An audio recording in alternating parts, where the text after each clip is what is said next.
igikorane c'amashimwe, igikorane c'amashimwe, igikorane c'amashimwe.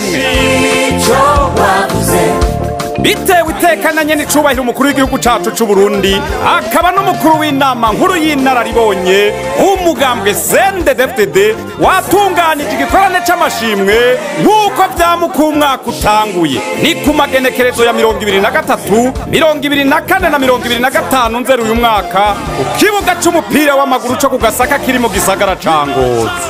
Ico gikorane kikazotangurirwa n'inkuka ya misa izobera kuri katedrale Saint-Immaculée y'Ingozi uhera igihe c'isaha 4 zo mu gatondo, maze igikorane ca bose kice gitangura guhera igihe c'isaha 8 z'umuhingamo.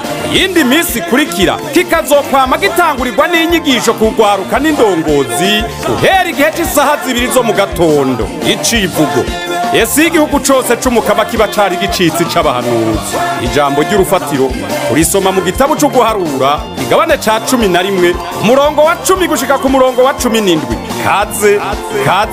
Kaze bakundwa b'umukama, dutangura umwaka mu kanyamuneza dushima twongera twiragiza Imana.